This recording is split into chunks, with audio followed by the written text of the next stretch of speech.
It's only been 22 months since the last one, and we recognize that the biggest part of our duty is to be a shoulder. She says already hundreds have reached out to Howard County for help, and St. Peter's Church will help assist more. Here, business and property owners and residents get credentialed to see the damage for themselves. And as those losses are assessed, Ellicott City is mourning too. He was just trying to save me. Kate Bowman remembering Sergeant Edison Herman, who died after trying to rescue her and her cat Sunday before he was swept away in flash floods. He's now being called a hero.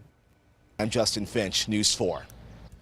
All right, Doug, you're talking about more rain for a lot of us. Could Ellicott City see more flooding this week? I don't think it'll be something like that this week. I mean, it takes a lot of rain in one area in Ellicott City. Probably not going to see that type of flooding this week. Where it will, though, is down to the southwest. But talking about building into parts of Ellicott City, I wouldn't go back until the state or the county does something about that flooding, because it will happen again if they don't do something about it. And obviously nothing's been done just yet. Out there right now, the heaviest area of flooding, the potential, south and west. You could see the rain. Culpeper County, Rappahannock County, down around Orange, Madison counties. These are areas that already have flood watches and warnings in that area. Now, D.C., dry. The entire state of Maryland, for the most part, completely dry. And we're going to stay like this for the next couple of hours. But again, this area right here, and if you live around Warrenton, if you're thinking about traveling down through Culpeper, down through Madison County, I really think Madison County is going to see some big time problems tonight, because that rain is just going to sit there for a few more hours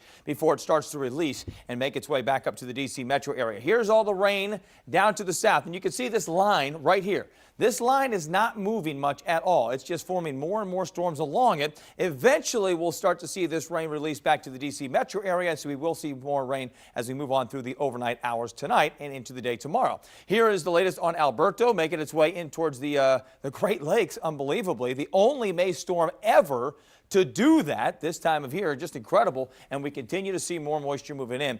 We really think the D.C. metro area, not a factor tonight, Amelia, but we really think the potential for flooding is there tomorrow and into the day on Friday as well. Yeah, exactly. And the thing to remember, we're not talking about all day rain. You're not going to wake up and be dealing with showers and they're sticking around throughout your entire day. As we look to the rest of the work week, take a look. As we look to tomorrow, Thursday and Friday, the orange here is just scattered. So scattered areas of rain mainly later in the day, tomorrow and Friday. As we look to the weekend, though, we do start to see a pattern change, and showers are possible throughout the day on Saturday and Sunday as well. Otherwise cloudy and damp for the weekend, especially on Sunday when temperatures only stay in the 60s. So if you're planning on getting out in your garden tomorrow, some patchy fog out there around 7 a.m., 71 degrees at that point. By lunchtime, it's humid, maybe some hazy sunshine out there, and most of the area is completely dry. But as we move to the late afternoon and evening hours, some scattered areas of rain, potentially some heavy rain that could lead to some isolated flooding concerns just because the ground is so saturated. And any rain that we see develop could be slow moving, just like what Doug's tracking right now south and west of the district. 85 degrees at 5 p.m. Now, the experts at Merrifield Garden Center tell us because of all this rain, lawn diseases are active right now, so you want to watch for patches of brown grass. And if you can, mow when the grass is dry to prevent the spread of lawn disease.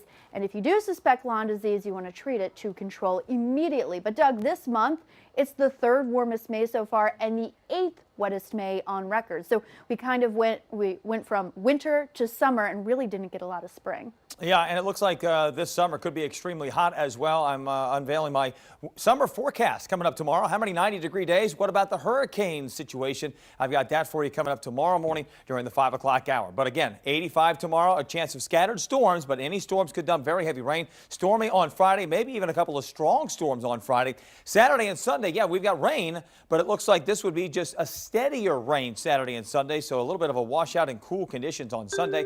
Another chance of showers on Monday, and then drying out a little bit as we head towards the full first week of June. Oh boy. All right, Doug, thank you.